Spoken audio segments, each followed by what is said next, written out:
Hi. Hi. Good morning. Good morning. How are you? I am okay. I am awake, yeah, I had a rough night sleeping last night, but that's just the way things are these days, right? My little daughter woke me up, and I'm not saying this to like brag, like I'm so busy and I don't sleep, because usually I sleep really well, but she woke me up at 2:30 and then came back in at 3, and I was like, you know what? I'm just gonna get up. I'm just gonna do everything I need to do, and then I can do it in peace and quiet. And so I've been up for like a day already. Well, I've started getting up at 5 o'clock in the morning to write because that's the only time I really can do it these days is when I don't have the children like needing me to teach them how to, do word math problems or explaining my daughter's science homework to her. So, yeah, 5 o'clock in the morning is my new writing time. It's actually very nice, except for that it's so dark. I mean, the dark is always, sort of scary and gloomy. But if there's anyone listening who doesn't know much about Pretty Things, would you mind telling them a little bit about it? Now that they know what a charming woman you are as a person, now they can learn more about your book. Yes, so the book is called Pretty Things. Obviously, it comes out in 3 weeks. I just found out today that it's an Amazon Best of the Month pick, which is Amazing. and Congratulations. and an Indie Next pick and an Apple Books pick. So all kinds of fun things. It's Congratulations. thank you. It's a suspense novel that is about a young con artist, female con artist who targets people off of social media. And she targets a woman who's an Instagram influencer and an heiress and moves into her guest house on the shores of Lake Tahoe and with nefarious plans for her. And then things go very sideways, and there's lots of secrets revealed and dark family histories and twists and turns. And I think it's kind of a fun page turner right now. Totally. And it's so appropriate to even be having this conversation with you over Instagram On Instagram, on right? Instagram when like the whole book, not the whole book, but part of the book revolved around the protagonist being able to figure out little bits and pieces of people's lives from what they could,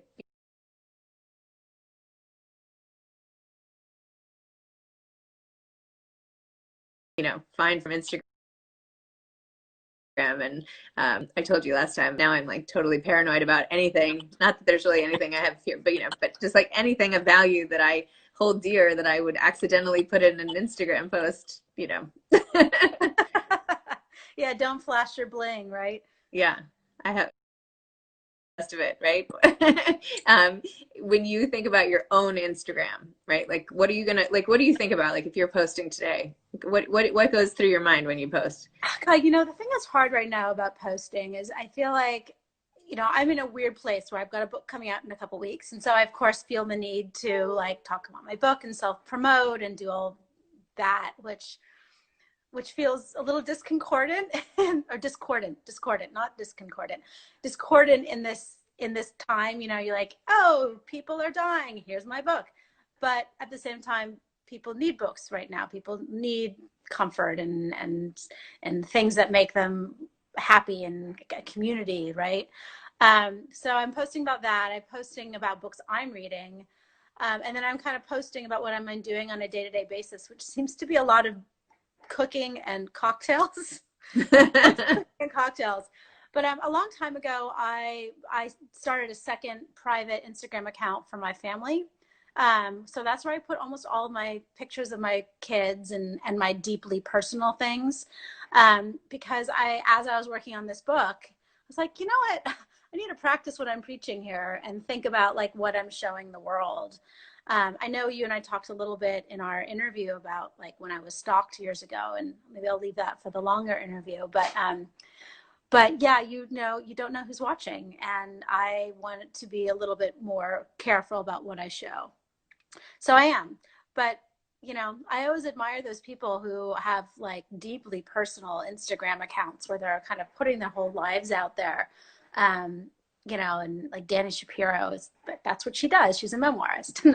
I'm not a memoirist, and I kind of call those things close to myself. I don't really want to tell the world about them. So it's always for me a fine line between being authentic and telling people about myself and not revealing too much, if that makes sense. Danny was on, I did a book club. I'm doing a virtual book club now once a week while everybody's at home. Anyway, she was our guest. We talked about inheritance yesterday. And I think she would probably say that that's a very curated version of herself that she presents. Right. Like I could probably think of other people. Like I feel like people who are posting pictures of their kids and like kids naked. And I don't know. I feel like that is so private. Yeah. But I feel like hers is thoughtful in what she's saying.